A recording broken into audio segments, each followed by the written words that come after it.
So far in this series, we have colored icing, made transfers, and iced bee cookies.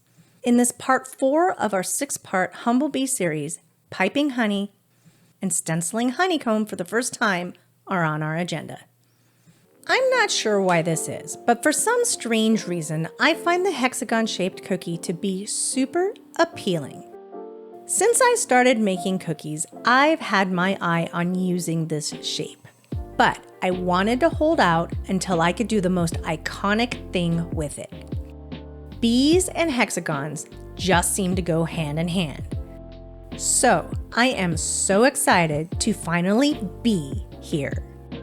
Sorry, couldn't resist this one time. Similar to my circle cookie in part 3, I have switched up from my preferred 1 consistency outline and flood to 2 consistencies. A soft peak for the outline and my flood icing. This judgment call was solely to try and avoid icing falling off of my cookie. Though it didn't work out for me 100%, as you will see. I did not, however, wait for my outline to dry, so that I might have a slight chance that the outline wouldn't be as obvious. Because, as I have mentioned many times, I am not a fan of being able to see the outline. But also, I'm not a real fan of the icing falling off of my cookie either. So I'm always left with the coin toss of what to do. As I flooded the first bit next to the outline, I was attempting to get my icing almost on top of the outline so that the flood kinda hides the outline. Clearly, it didn't work. I think that might have been mostly due to my trying to keep my hand from covering over where I was flooding. The camera and I are always fighting. How to get a nice clean shot that's pleasing for you to watch.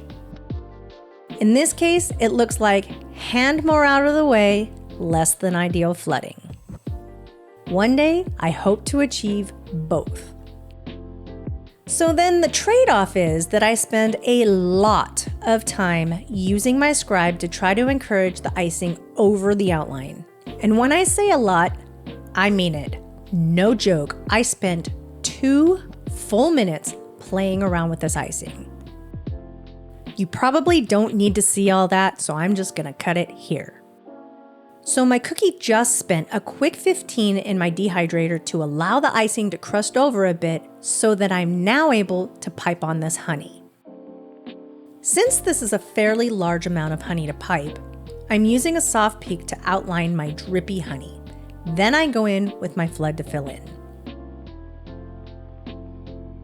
I don't want my icing to crust over before I have a chance to smooth it out, so just to be safe, I don't pipe the whole thing all at once. I absolutely love the look of this cookie. The simplicity of it, along with the contrast of the beautiful honey color and the white, is so satisfying to my eyes. It wasn't the easiest color to make, and honestly, for a while, I was quite concerned about how it was going to turn out. I will show and tell you everything there is to know about the making of the honey-colored icing in part 6 of this series. You know what else is pretty cool? No cratering. Though, if I'm being honest, I'm much more worried about seeing an ugly outline than I am about regular old craters. It's why I don't take any action to attempt to stop cratering. In fact, I have some thoughts about cratering and climate. I have wondered if cratering is more of an uphill battle in areas that are humid. I'm in Southern California, where humidity is just a concept and not a reality. My understanding is that if icing sets up and dries quickly, it helps to mitigate craters. I've wondered if our lack of humidity here plays a part in my lack of craters. Just like I have wondered if I have a harder time with more complex wet on wet because of how dry our climate is. It seems the second I get my icing down, it wants to start setting up. While I don't want my flood to crater, it doesn't really bother me if it's in the detail areas. Sometimes it actually enhances the look, like when it's on a large flower petal. I don't really want to see my flood cratering badly, and I definitely do not want to see holes in my cookies, but a little dipping I'm fine with. All that being said, I don't think I had any cratering in this whole series. Now I get to play around with the first of my 3 Big B transfers. And unlike Elmer's glue, the glue I used to affix this bee is edible. I just need to be careful about how much I use. I don't want it oozing out underneath that bee. And I use very little pressure to push this big boy flat.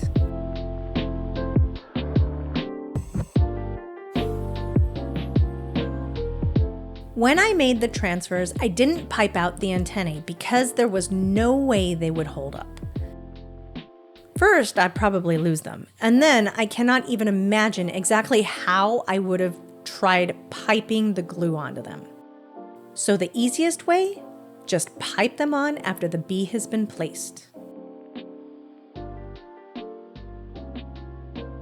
In the interest of time, I'm going to flood this guy for you at 800% speed so that we can get to the good part. It kind of has a cartoonish quality to it, doesn't it?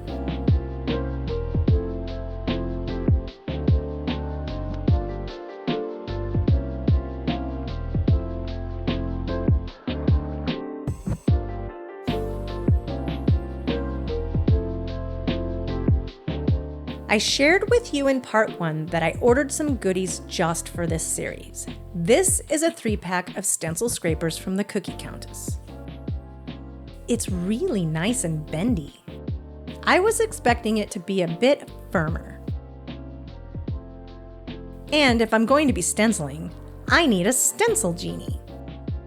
I know I could just hold the stencil in place, but I have zero confidence I could execute this well without a little genie help.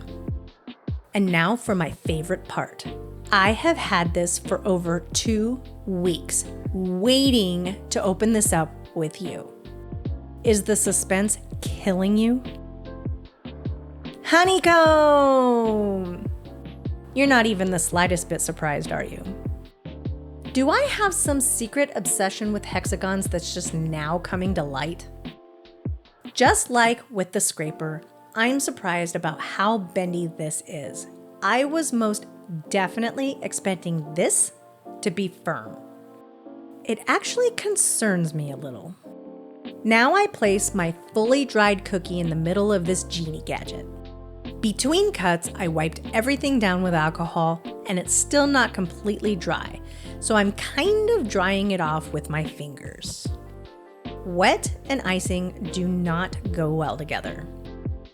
As expected, the stencil fits perfectly within the confines of the genie, and if you've never used one before, it's pretty neat.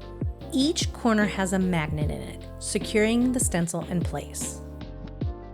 That was fun. The bottom piece jumped up. Let's watch that again in slow-mo.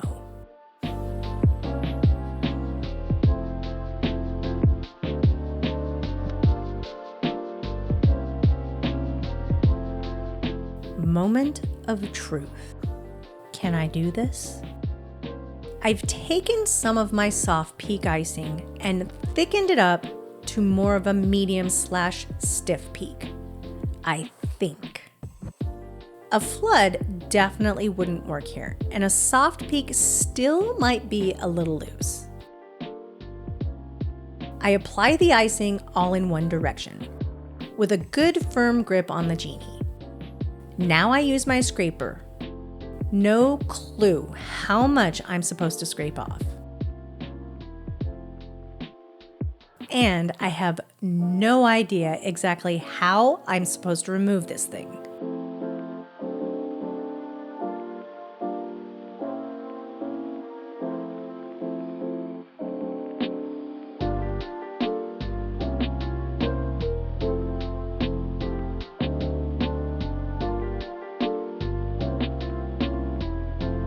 So straight up I go.